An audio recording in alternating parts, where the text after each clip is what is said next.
Article 25, 26, 27, 28 ये minorities को जो गारंटीज मिली हुई हैं अदारों को कायम करने के लिए और उसको प्रोटेक्ट करने के लिए, इसके खिलाफ वर्जी है सरासर। दोस्तों आदाब अर्ज़ है, मैं अनीस अहमद खान हिंद वॉइस से आपसे मुखातिब हूँ। मेरे साथ जेड के फैज़ान साहब, बहुत बहुत खैर मकदम शुक्रिया है फैज़ान भाई आपका।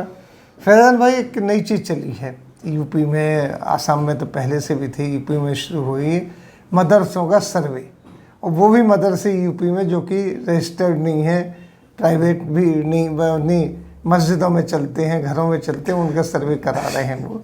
और नहीं, वो आप, मैं समझ गया आपकी बात। जी जी जी ऐसा है, तो ये नई बात है, ये आपने जो बात कही इससे मैं इत्तेफाक नहीं करता, बड़ी पुरानी बात है। अच्छा, हाँ, तरीक़ाकार नए नए वो अडॉप्ट कर रहे हैं, नए नए तरीक़े से आजमाने की बात कर रहे हैं, नए नए तरीक़े से परेशान करने की बात कर रहे हैं, नए नए तरीक़े से हमको हैरेस करने की बात कर रहे हैं। ये सीधी सीधी बात है।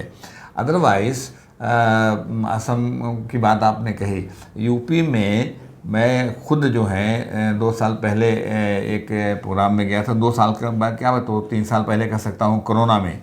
मैं तो कल 4 साल हो गया, तो ये 4 साल पहले की बात कर रहा हूँ कि उन्होंने एक प्रोग्राम में मैं गया था। उसी साल उन्होंने, तो ये 4था-5वां साल है, उन्होंने एक सर्कुलर जारी किया था, और जिसके अंदर उन्होंने कहा कि साहब 15 अगस्त को जो प्रोग्राम हो रहा है, उसके बाद 26 जनवरी को भी बात एक कही, प्रोग्राम है तो मदरसों में वीडियोग्राफी होगी, और मदरसे वीडियोग्राफी, यूपी की बात कर रहा हूँ, और यूपी गवर्नमेंट का सर्कुलर, और वो यूपी जो सर्कुलर था उसमें यह था कि ये मदरसे जो हैं 15 अगस्त को जो भी प्रोग्राम अपने यहाँ करते हैं उसको वीडियोग्राफी कराएं, और वीडियोग्राफी करा करके वो वहाँ पर कंसर्न जो उनके डिपार्टमेंट है, जो स्कूल्स वगैरह हैं, उनको वो सबमिट करें।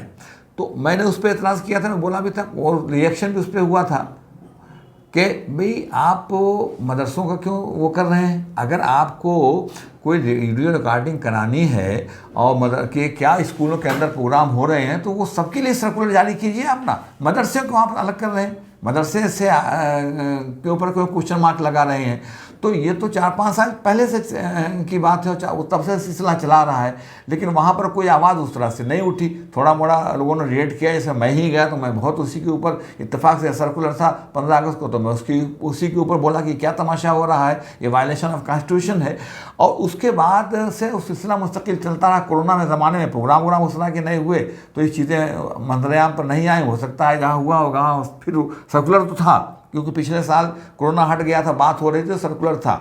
अब जो है नया सर्कुलर इन्होंने जारी किया, और नया सर्कुलर जो है वो खाली वो मदरसा बोर्ड के अलावा तमाम स्कूलों का वो जायज़ा लेंगे और सर्वे करेंगे कि स्कूलों में कितने लड़के हैं, कहाँ से आ रहे हैं, और उनका फ़ंड कहाँ से आ रहा है, वो कैसे मैनेज हो रहे हैं। अब उनको हमारे फ़ंड की चिंता हो गई है, तो वो तमाम इंस्टीट्यूशन जो हैं, जो तमाम मदरसे हैं, उनका वो सर्वे करा रहे हैं। ये कॉन्स्टिट्यूशन की सरासर खिलाफ वर्जी है। आर्टिकल 29 और 30 जो स्पेसिफिकली फॉर माइनॉरिटीज़ के लिए है। एक बात बता दूं कि हिंदुस्तान में माइनॉरिटीज़ के लिए ये 2 ही आर्टिकल जो हैं मखसूस हैं, 29 और 30, दैट जो अक़लियतों के लिए हैं। बकिया जो दूसरे आर्टिकल्स हैं वो सब के लिए है। मजहबी आज़ादी का ये वो 25 से लेकर के 25, 26, 27, 28 वगैरह जो है वो सारे मज़ाहिब के लिए है, वो खाली एक मज़हब की बात नहीं। लेकिन स्पेसिफिकली जो है 29 और 30 ये 2 माइनॉरिटीज़ के लिए हैं। तो आर्टिकल 30 के अंदर सीधे है कि the minority shall have the right to establish and administer the education institution of their choice. अक़लियतों को अपनी मर्जी के अदारे कायम करने और चलाने का हक़ हासिल होगा। तो जब सीधे ये बात लिखी हुई है, और उसके आगे और ये बात लिखी हुई है कि जब गवर्नमेंट कोई उनको एड देगी तो इस बात पे कोई डिस्क्रिमिनेशन नहीं होगा कि यह इंस्टीट्यूशन जो है वो कोई माइनॉरिटी जो है उसको चला रही है। लेकिन खैर वो तो मान लीजिए मॉडर्न एजुकेशन की बात है कि जिसके अंदर दर्जा 8 और हाई स्कूल तालीम दे रहे हैं, ग्रेजुएशन की तालीम दे रहे हैं, कॉलेजों के लिए, स्कूलों के लिए है। लेकिन ये जो हमारे अदारे हैं, दीनी अदारे हैं, जो मान लीजिए नदवा है, नदवा की शाख के तौर पर काम कर रहे हैं, देवबंद की शाख के तौर पर काम कर रहे हैं, और उसकी शाख के तौर पर काम नहीं भी कर रहे हैं, तो वो जगह जगह जो है उन्होंने अपने अदारे खोले हैं। तो जब हमको अपने अकलती अदारे कायम करने और चलाने का हक हासिल है तो हम चला रहे हैं उसके अंदर। तुम कौन होते हो सर्वे कराने वाले?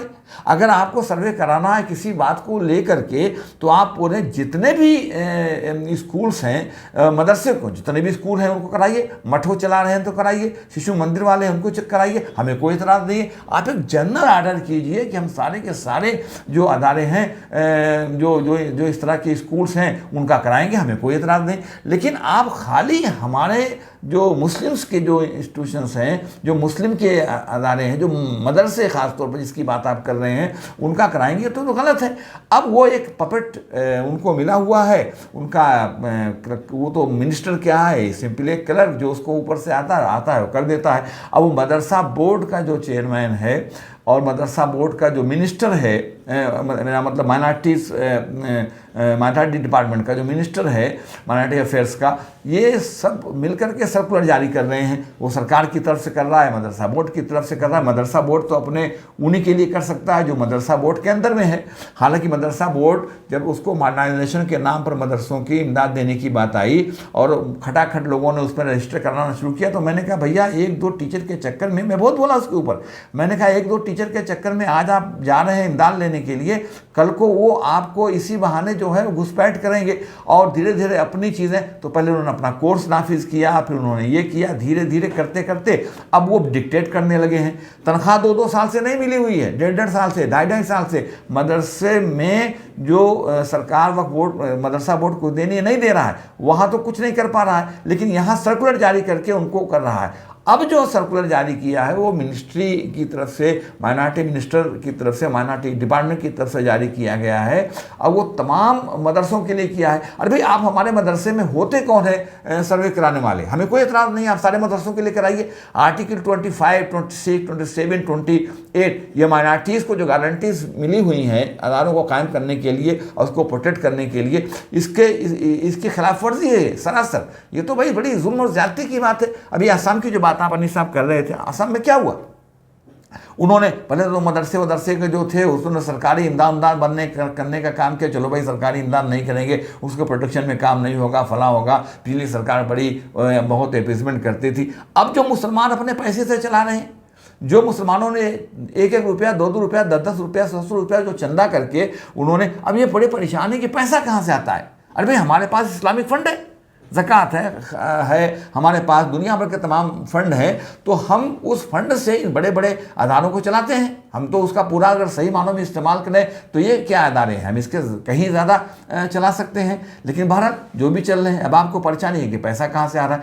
आपको परेशानी ये है कि जो वहाँ पर, अब आपने असम में क्या किया? असम में आपने ये कर दिया है कि जो बाहर से कोई आएगा और मदरसे में उसका अपॉइंटमेंट होगा, आप उसको उसकी इन्फॉर्मेशन पुलिस को दीजिए, पुलिस जांच करेगी उनके बारे में पूरी, और बिना उनकी परमिशन के रह नहीं सकते, और वो बाहर उनको भेज कर जाँच करेगी। आप कराइए ना।